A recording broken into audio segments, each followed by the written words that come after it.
mois d'août s'ouvre avec des énergies nous demandant de voir entre voir le verre à moitié plein ou le verre à moitié vide. Se concentrer sur ce qu'on perd ou se concentrer sur ce qu'on gagne, ce qu'on peut gagner en devenant maître et conscient de nos choix et de nos actions. Alors oui, bien sûr, tout est plus simple à écrire qu'à intégrer. Mais aie confiance, cher doué, tu es capable de bien plus que ce que tu ne peux l'imaginer.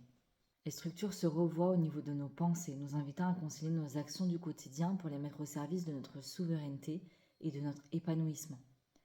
Quelles habitudes, routines entretiens-tu pour prendre soin de toi et entretenir ta self-confidence? Quel discours, quels mots choisis-tu d'utiliser pour t'exprimer face au monde et à toi-même?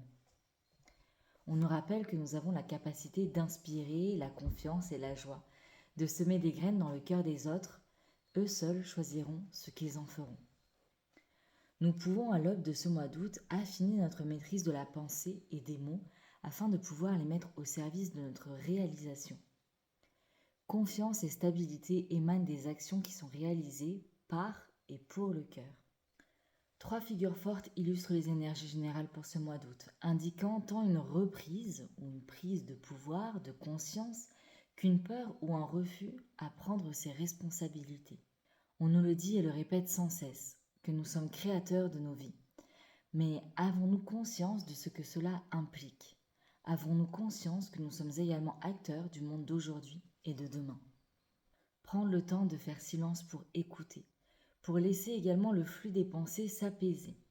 Prendre le temps d'équilibrer et peut-être aussi d'observer quels sont les compromis que nous nous imposons et que l'on croit se faire imposer.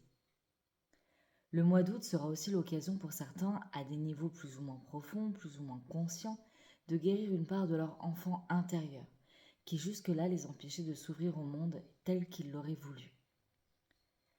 La guérison, c'est souvent le chemin de toute une vie, puisque nos regards sur nos blessures changent au fur et à mesure que nous prenons de l'altitude, créant de nouvelles perspectives et de nouveaux volumes.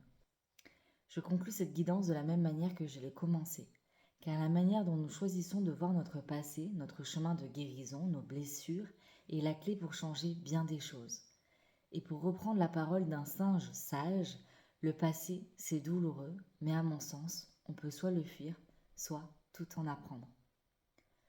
Notre passé ne façonne pas ce que nous sommes. C'est la beauté des enseignements que l'on retient de notre passé qui fait ce que l'on est. Ce mois d'août nous offre donc des clés. Profitez de la fin de ce mois de juillet pour remercier les évolutions, les prises de conscience et ce qui a été réalisé au mois de juillet. Et choisissez quelle porte avez-vous envie d'emprunter.